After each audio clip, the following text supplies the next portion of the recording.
Στο νότιο τμήμα της Σουηδίας, όχι πολύ μακριά από ένα χωριό που το έλεγαν Δυτικό Βέμεχόνγκεν, η άνοιξη είχε έρθει εδώ και καιρό. Τα δέντρα είχαν όλα ανθίσει. Και παντού υπήρχε η μυρωδιά από τα λουλούδια και τα φυτά της περιοχής. Οι λίμνες και τα ποτάμια ήταν γεμάτα νερά. Ακόμα και τα μικρά γυμνά κλαριά στα δέντρα είχαν αρχίσει να γίνονται ξανά καφέ και πράσινα.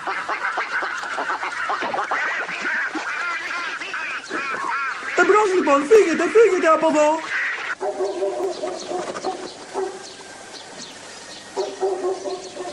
Ο Χόλγκερ Νίλσον και η γυναίκα του ήταν φτωχοί αγρότες. Η αυλή τους δεν ήταν μεγαλύτερη από ένα μικρό κήπο.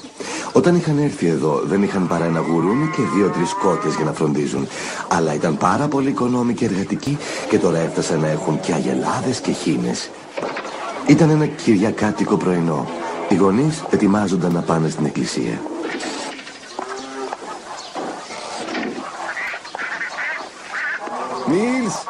Νίλς Χόλγκερσον!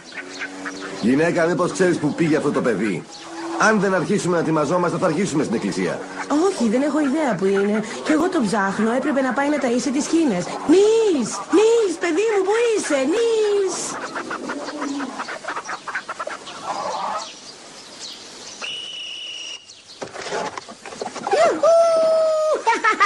Γιουπι! Φύγαμε!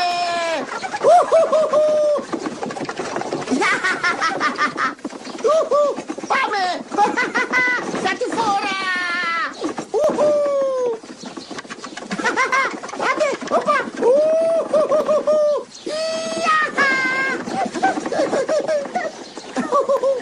Γρήγορα, βγείτε από το δρόμο, έρχεται ο Νίλς. Τρέξτε σας λέω. Τρέξτε! Φύγατε!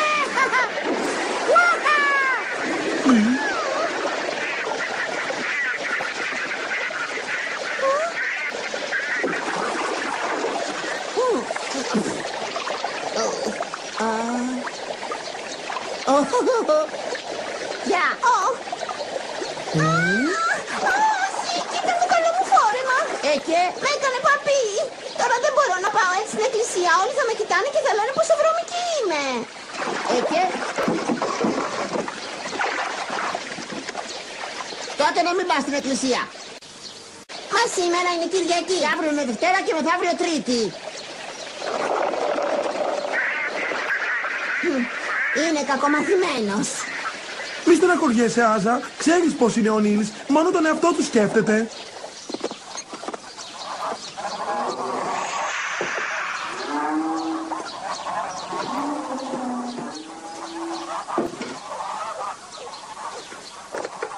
Τον βρήκες τον μικρό?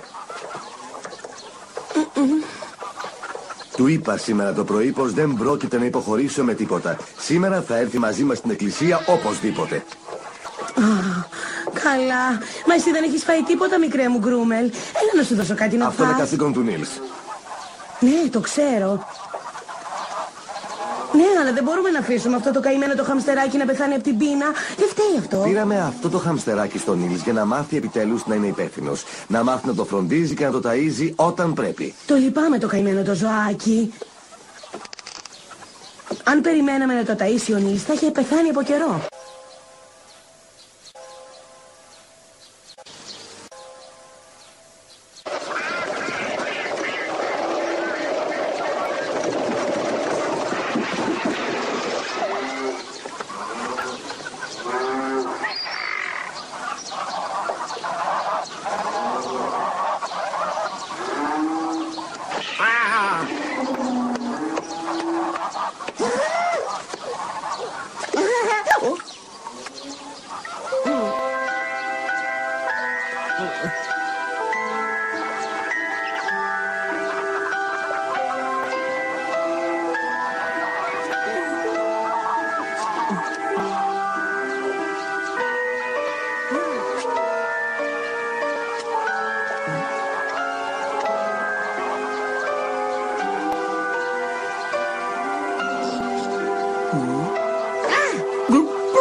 Αυτό για να μάθεις.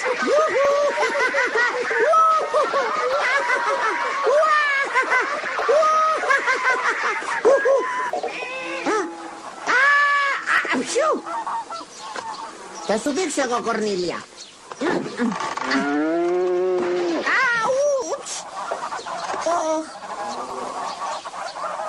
Μάρτιν! Μάρτιν! Έλα εδώ πέρα! Σε τσάκωσα!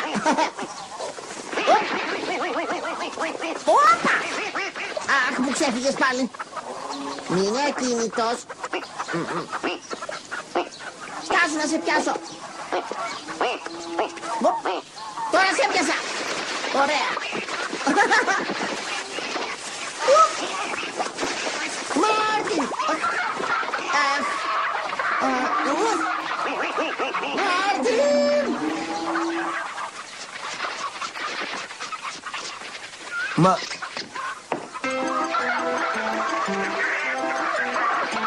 Μάρτιν!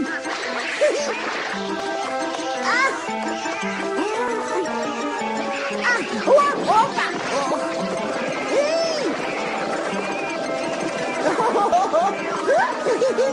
Όχι, περίμενε, όχι τόσο γρήγορα. Άουτς!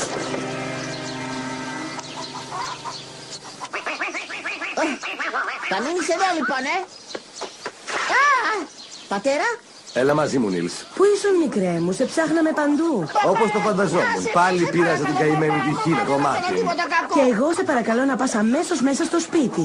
Μα γιατί, μητέρα, δεν καταλαβαίνω το λόγο μου. Τι έχετε μαζί μου τώρα? Να ρωτάς κιόλας. Πόσες φορές σου έχω πει πως δεν πρέπει να βασανίζεις τα Δεν ζώα. έκανα κάτι κακό. Απλά έπαιζα με τον Μάρτιν. Μόνος του ήταν. Αρκετά, Νίλς. Άσε με, πατέρα, άφησε με, σε παρακαλώ. Νίλς. Άφησε με. Αν δεν ξεκινήσουμε αμέσως για την εκκλησία θα αργήσουμε, η καμπάνα χτύπησε. Σου λέω πως δεν έκανα τίποτα. Δεν έκανα απολύτως τίποτα. Ήθελα να παίξω μονάχα. Παιχνίδι το λες εσύ αυτό. Πήγαινε με τη μητέρα στο σπίτι και θα τα πούμε αργότερα εμείς. Ναι, αλλά δεν Σε θέλω. παρακαλώ, μην αρχίσεις τώρα, Νίλς.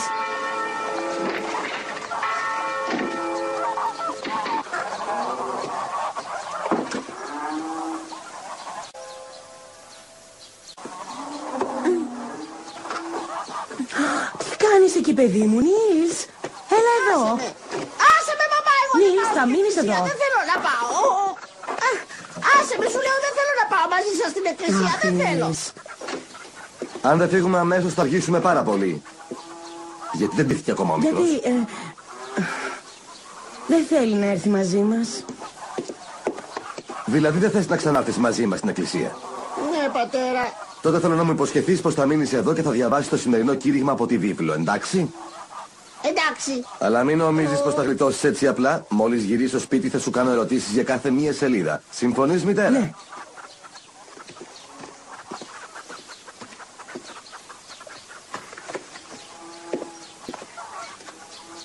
Το σημερινό κήρυγμα είναι 14 σελίδες. Εδώ.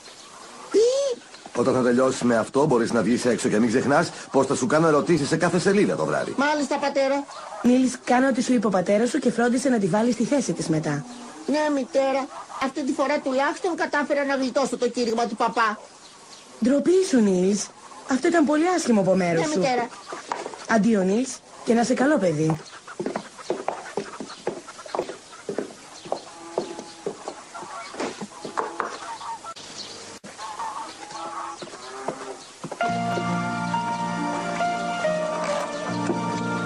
Και έξω έχει ήδη έρθει η άνοιξη. Ας διαβάσουμε τώρα λοιπόν, γιατί εγώ είμαι ένα κακό παιδί.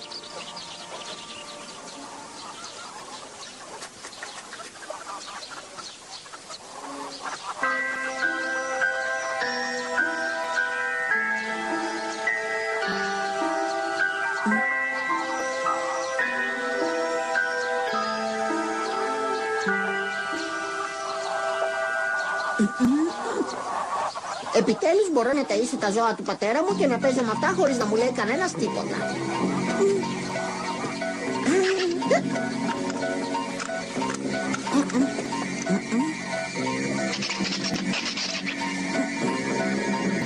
Νίλς! Πατέρα! Εγώ...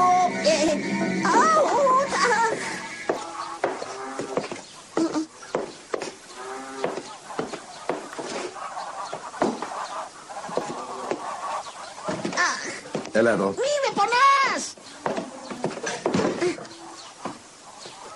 Τώρα λοιπόν κάθισε στη θέση σου και μη σηκωθείς αν δεν γυρίσουμε. Το εννοούσα όταν έλεγα πως θα σε εξετάσω μετά. Καλά. Και βγάλε επιτέλους αυτό το σκούφο. Όχι. Πέρασε η ώρα. Αν δεν φύγουμε τώρα θα αργήσουμε. Εντάξει, έρχομαι αμέσως. Συνονοηθήκαμε, Νίλς?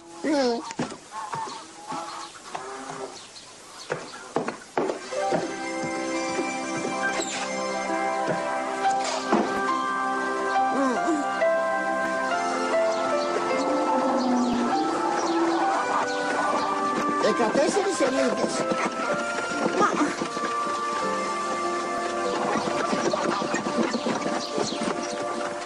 Αχ, γιατί δεν υπάρχουν περιληπτικές εκδόσεις?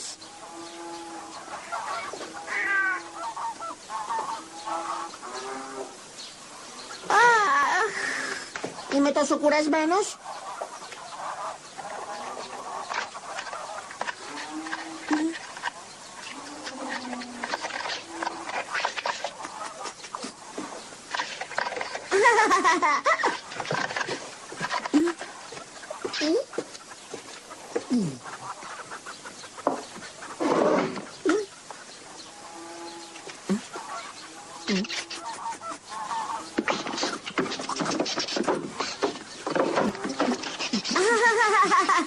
Είσαι τόσο χαζούλης, Γκρούμελ. Δώστε μου εδώ. Θα σε βοηθήσω εγώ.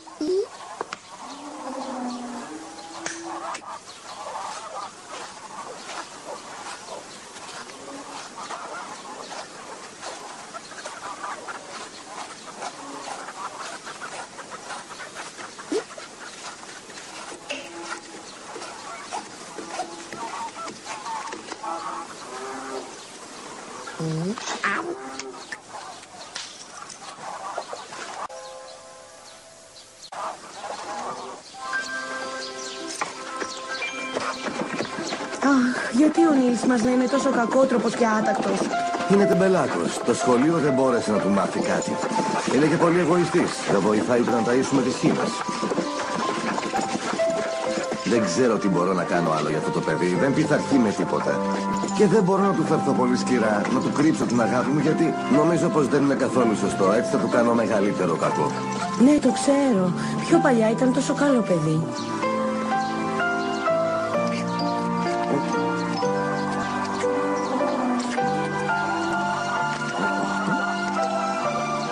Έλα, πάρ' το. Έλα, είναι καλύτερο από το τίποτα.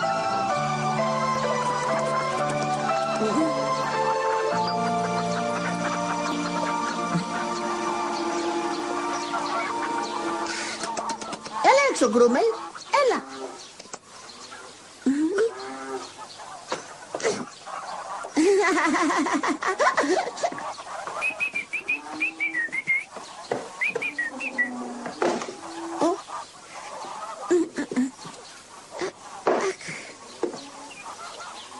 Δεκατέσσερις σελίδες. Είναι πάρα πολλές. Αχ, δεν μπορώ.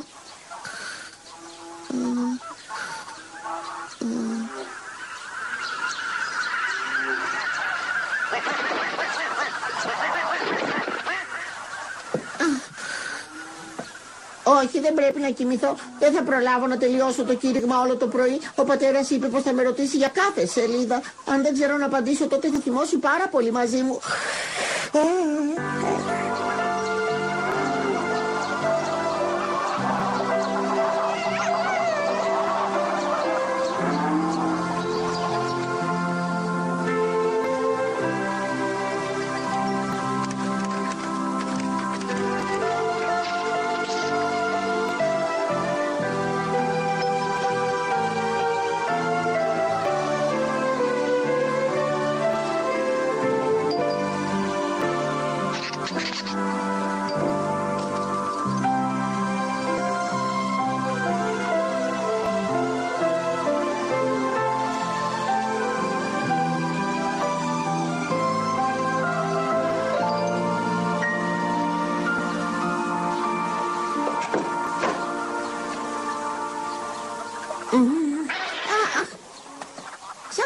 άκουσα.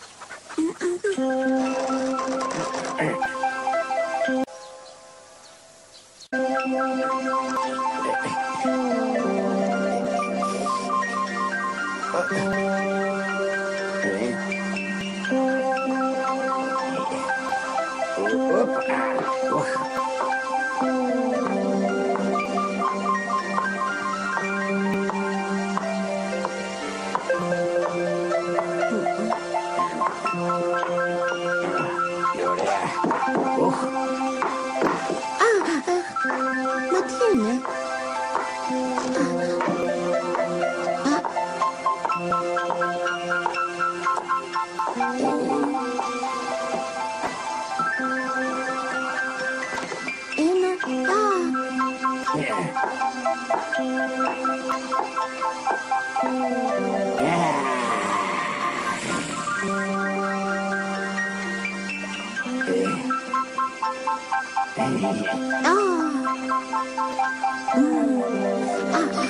Βλέπω καλά.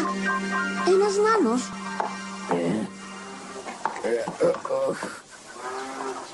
Όπα! Ωραία.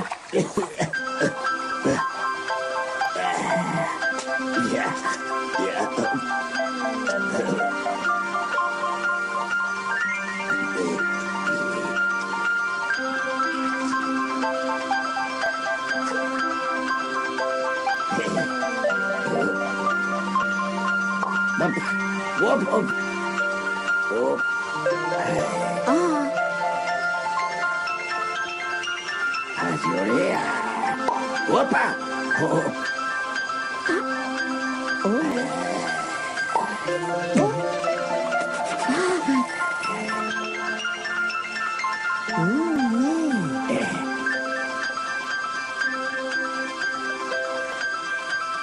Μάλιστα.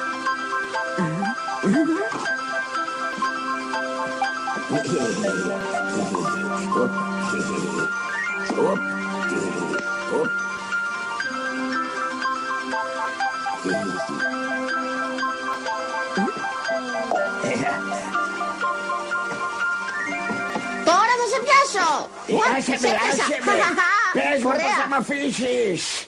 Άσε με σου λέω. Σε Γιατί παρακαλώ. πάντα ήθελα να δω έναν νάνο. Ωραία, και τώρα που με είδες άσε με ελεύθερο, σε διαβεβαιώ πως αξίζω καλύτερη μεταχείριση. Εδώ και πολλά χρόνια μονάχα καλό έκανα στους γονείς σου, παιδί μου. Τι?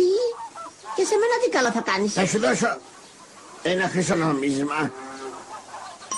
Στρογγυλό και χρυσό σαν ένα ρολόι τσέπης. Ευχαριστώ. Εμπρός λοιπόν, πάρ' το και άφησε με ελεύθερο, πάρ' το σου λέω. Ναι, ευχαριστώ. Κανείς ποτέ δεν φέρθηκε τόσο άσχημα σε ένα μικρό νάνο όσο εσύ. Μα δεν ήταν τίποτα. Σιγά! Τι θες από μένα, βρε άτακτο παιδί, Βάλε μου το κήρυγμα στο κεφάλι. Θα είναι καλύτερα να το μάθεις μονάχος. Ναι, αλλά δεν θέλω. Είναι 14 σελίδες. Θα σου δώσω μια σημαίνια αλυσίδα. Όχι, θέλω να βάλεις το κήρυγμα μέσα στο κεφάλι μου. Στη θέση σου θα ήμουν πιο προσεκτικός. Γιατί? Γιατί. Δεν μπορείς να ρωτήσεις κάτι χρήσιμο μια φορά. Άσε με ελεύθερο και θα σου δώσω ένα παλιό ασημένο τάλιρο. Αυτή ήταν η τελευταία μου προσφορά. Δεν θα πέσω στα πόδια σου, να σε παρακαλάω. Να μου βάλεις το κήρυγμα στο κεφάλι. Πρώτα θα πρέπει να με αφήσεις ελεύθερο. Εντάξει. Αους! Το κήρυγμα παρακαλώ. Δείξτε μου το χέρι σου, Νίλς. Τι το θες στο χέρι μου? Μήπως βρίσκεται το κήρυγμα εκεί μέσα? Ορίστε.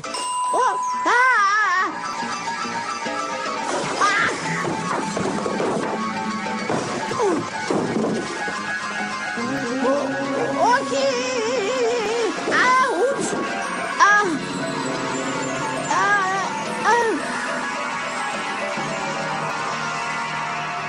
Σε είχα προειδοποιήσει.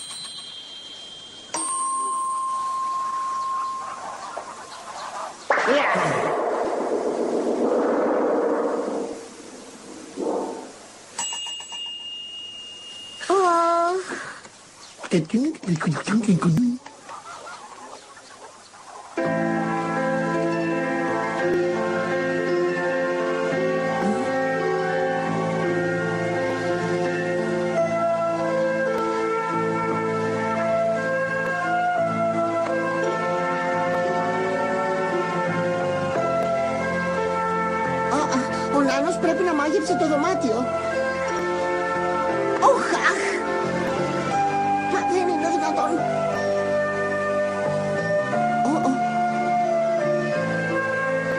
Μα τι γίνεται? Ο πατέρας θα έλεγε πως δεν είναι αλήθεια. Αχ! Καλύτερα να διαβάσω ήσυχα το κήρυγμα. Αλλιώς θα με μαλώσει. Αχ!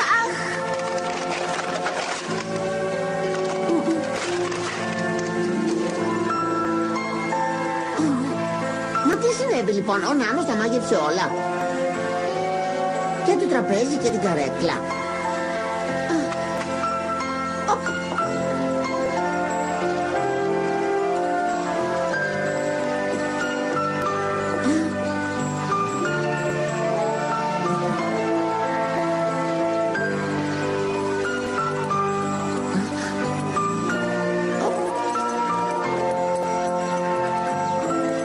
Είμαι εγώ.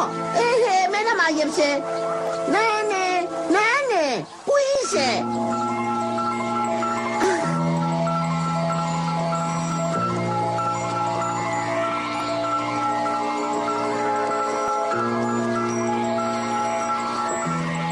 Πρέπει να τον βρω.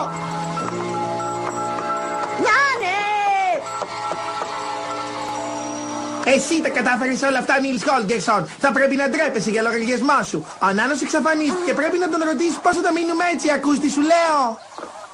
Ναι, το είδα. Καλά να πας, τον έκανε μεσημερίδα. Καλά να πάθει. Ναι, μια σταλιά. Νάτος, εκεί στην πόρτα είναι. Ποιος το έκανε αυτό? Ο Νάνος! Έπρεπε να το φανταστούμε. Καλά, δεν θα πλήρωνες για αυτά που έκανες. Μα τι σου συνέβη, βρε Νίλς? Γιατί σε μάγεψε, Πας, Νίλς. Χρειάζεται να μας φοβάσαι. Καλά να πάθεις, Νίλς. Καλά να πάθεις. Πολύ καλά το Το αγόρι δεν ήθελε να πιστέψει πως είχε μεταμορφωθεί σε έναν Νάνο. Σίγουρα πρόκειται για όνειρο, σκέφτηκε. Αν περιμένει λίγο σίγουρα θα γίνει ξανά άνθρωπος. Αλλά όπως περίμενε, κατάλαβε πως δεν ήταν και τόσο άσχημα έτσι. Το καλοκαίρι μόλις ξεκινούσε και ήταν πια μικρούλης. Είχε καταλάβει πως του είχε συμβεί κάτι πολύ παράξενο. Αλλά δεν ήξερε πως αυτό ήταν η αρχή μιας μεγάλης φιλίας και ενός συναρπαστικού ταξιδιού με τις αγριόχινες. Δεν μπορούσε να το ξέρει άλλωστε.